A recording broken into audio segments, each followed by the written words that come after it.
Good morning everyone, welcome back to my YouTube channel English by Anpurna. Today's topic is the types of sentences. Before this video, we have to learn about how many types of sentences. उसमें मैंने आपको sentences के parts को बताया था, sorry एक sentence में कितने पार्ट होते हैं मतलब क्लास के बारे में बताया था। तो आज उसी को थोड़ा सा और अच्छे से डिफाइन करके समझेंगे। जैसा कि मैंने क्लास बताया था आपको कि एक सेंटेंस में कितने क्लास होते हैं। तो there are two clause of in a one sentence. तो उसमें मैंने बताया था कि जो सब्जेक्ट होता है, एक पार्ट सब्जेक्ट होता है और सब्जेक्ट के बाद वाला पार्ट जो होता है वो प्रेडिकेट होता है। तो आज ये समझेंगे। उसके बाद मैंने कहा था कि जब भी सेंटेंस के पार्ट्स को हम समझेंगे तो उससे पहले क्लास को समझना पड़ेगा। तो यहाँ अभी क्लास के बारे में कुछ और आपको बताया जाएगा, तो उसे समझते हैं। तो कह रहा है कि सेंटेंस देयर आर थ्री। तो एक सेंटेंस में मैंने बताया था कि दो क्लास होते हैं, एक सब्जेक्ट होता है और सब्जेक्ट के बाद वाले सारे प्रेडिकेट होते हैं। तो अभी हम उसी को समझेंगे। जैसे कि सब्जेक्ट और ये प्रेडिकेट हो गया। अभी जब सेंटेंसेस को थ्री कैटेगरीज में बांटा गया है तो अभी हम सिंपल के बारे में पढ़ेंगे। सिंपल सेंटेंस क्या होता है, जैसा कि नेम से ही डिफाइन हो रहा है। सिंपल मतलब a simple sentence has only one independent class.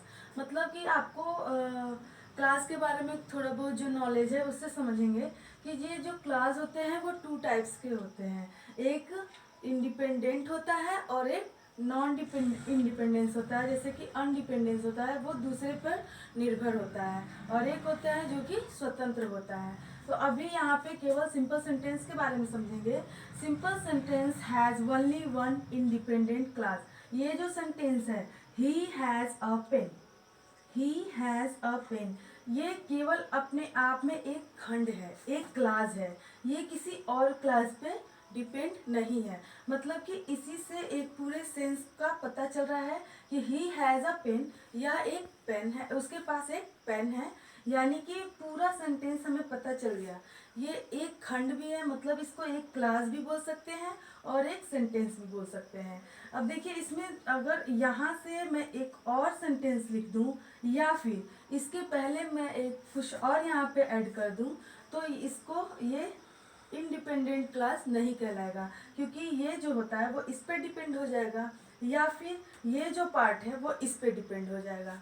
यहाँ पे ये एक ही है, ही हैज़ अ पेन, तो यानी कि ये इंडिपेंडेंट क्लास है। तो सिंपल सेंटेंस का बस यही पहचान है कि इस सिंपल सेंटेंस में केवल एक ही इंडिपेंडेंट क्लास होगा, मतलब एक ही क्लास होगा और उसमें पूरे एक सेंस का पता चलेगा। एक सेंटेंस पूरा अच्छे से डिफाइन हो सकता है। I can't believe it, I can't believe it, ये भी स्वतंत्र है, इंडिपेंडेंट क्लास है। ओके, तो सेंटेंस को फिर से एक बार और समझेंगे, सेंटेंस के पार्ट को। तो सेंटेंस के पार्ट को थ्री टाइप्स में डिवाइड किया गया है, सिंपल, कंपाउंड एंड कॉम्प्लेक्स। जो सिंपल सेंटेंस है उसमें केवल एक ही क्लास होता है जो कि इंडिपेंडेंट क्लास होता है, वो किसी अदर क्लास पे निर्भर नहीं होता है। जैसा कि आप लोग को क्लास बताया भी गया है कि एक सेंटेंस में टू पार्ट्स में डिवाइड किए जाते हैं। ही सब्जेक्ट हो जाता है, बाकी सब प्रेडिकेट हो जाता है और इसी को हम क्लास बोलते हैं। तो यहाँ जो है ये कोई भी, ये पूरा एक अपने आप में मीनिंगफुल है।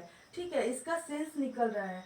ही हैज़ अ पेन, उसके पास एक पेन है, यानी कि ये फुल मीनिंग वाला है और ये किसी अदर क्लास पे डिपेंड नहीं है। यहाँ से हमें पता चल जा रहा है। अगर हमने कहा हैज़ अ पेन तो ये पता नहीं चलेगा कि हाँ क्या कहना है। हैज़ अ पेन, उसके पास पूरा ये डिफाइन नहीं हो पाएगा, और ही हैज़ अ पेन, उसके पास एक पेन है, तो ये पूरा डिफाइन हो रहा है कि हाँ उसके पास एक पेन है। अभी ये जो नंबर 2 वाला है कंपाउंड सेंटेंस, इसको आपको नेक्स्ट वीडियो में समझाया जाएगा।